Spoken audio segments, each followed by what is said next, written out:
Hello, welcome to our classes. Good morning. हम लोग class 9 lesson 7 जीवों में विविधता के बारे में पढ़ रहे थे। इसमें हमने पिछली वीडियो में क्या पढ़ा? वर्गीकरण समूहों की पदानुक्रमिक संरचना के बारे में पढ़ा। इसमें हमने पढ़ा पिछली वीडियो में कि आर.एच. व्हिटेकर ने 5 जगत में बांटा है सारे जीवधारियों को। जो समस्त जीवधारियों को आर.एच. व्हिटेकर ने 5 जगत में बांटा। पहला जगत कौन था? मोनेरा। दूसरा क्या था? प्रोटिस्टा। तीसरा था फंजाई। चौथा था प्लांटी। पांचवा था एनिमेलिया। अब उसे हम एक एक करके पढ़ेंगे कि मुनेरा जगत के जो जीव होते हैं उनमें क्या लक्षण होता है, जिससे हम पहचान सके कि ये जो जीव हैं वो मुनेरा जगत के हैं। तो पहला आज हम पढ़ेंगे क्या? मुनेरा के बारे में। मुनेरा जगत के बारे में पढ़ते हैं तो हम कह सकते हैं कि मुनेरा जगत के जीव जो है निम्नलिखित लक्षण प्रदर्शित करते हैं, जिससे हम इन्हें पहचान सके। पहला लक्षण में हम देखते हैं, लक्षण में पहला कि जीवों की कोशिका में संगठित केंद्रक और कोशिकांग नहीं होते हैं। संगठित केंद्रक और कोशिकांग नहीं होते हैं। दूसरा देखते हैं कि बहुकोशिक शरीर रचना नहीं होती है, जो बहुकोशिक शरीर रचना भी नहीं होती है। तीसरा है कि इस जगत के कुछ जीवों में कोशिका भित्ति पाई जाती है तथा कुछ जीवों में नहीं पाई जाती है। जो कोशिका भित्ति होती है वो कुछ जीवों में पाई जाती है, कुछ जीवों में नहीं पाई जाती है। कोशिका भित्ति के हम बारे में जानते हैं कि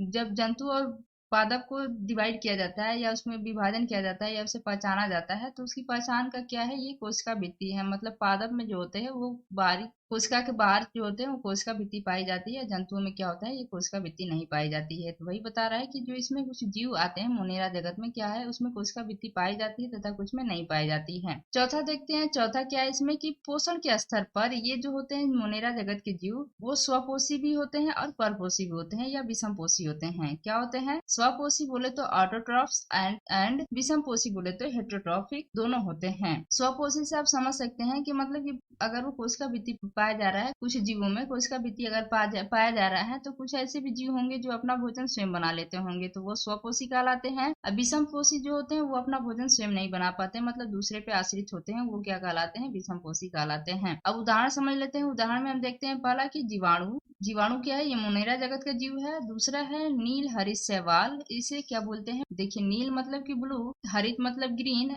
एल्गी। शैवाल का मतलब क्या होता है? एल्गी। शैवाल को क्या बोलते हैं? एल्गी बोलते हैं। तो इसको हम कहते हैं ब्लू ग्रीन एल्गी, या इसका नाम है साइनोबैक्टीरिया। क्या नाम है? साइनोबैक्टीरिया। दोनों इसी का नाम है। इस जो जीवाणु और नील हरित शैवाल है इसमें जो है कोशिका भित्ति पाई जाती है। जहाँ देख रहे हैं ना, जीवाणु में नील हरित शैवाल में इसमें क्या होती है? कोशिका भित्ति पाई जाती है। दूसरा उदाहरण में हम देखते हैं माइकोप्लाज्मा। माइकोप्लाज्मा बोले तो इसमें जो होता है ये कोशिका भित्ति अनुपस्थित होती है, मतलब नहीं पाई जाती है। माइकोप्लाज्मा जो होता है वो सबसे छोटे सूक्ष्म जीव हैं। कौन? माइकोप्लाज्मा जो है। इससे संबंधित एक सवाल भी आप देख लीजिए, इंपॉर्टेंट है, आपके एग्जाम में भी पूछ सकता है। एक ऐसे भी कॉम्पिटिटिव एग्जाम में कि ये पूछता है कि जीव जिसमें हरित लवक बोले तो क्लोरोप्लास्ट, हरित लवक नहीं होता है किंतु प्रकाश संश्लेषण कर सकते हैं, वो कौन है? वो जीव जीवाणु है। कौन है? जीवाणु है। तो ऐसे हम कह सकते हैं कि जीवाणु जो होते हैं वो क्या होते हैं? वो स्वपोषी होते हैं। लेकिन जीवाणु में भी बहुत सारे प्रकार के जीवाणु होते हैं, उसमें सभी जीवाणु जो होते हैं वह स्वपोषी नहीं होते हैं। कुछ जीवाणु ही स्वपोषी होते हैं और कुछ विषमपोषी और हेटेरोट्रॉफ भी होते हैं। अगली वीडियो में हम प्रोटिस्टा जगत के बारे में पढ़ेंगे। इंपॉर्टेंट है आपके एग्जाम के लिए भी है और ऐसे भी कॉम्पिटिटिव एग्जाम हम दोनों के लिए भी। Thank you for watching. Please like and subscribe my channel.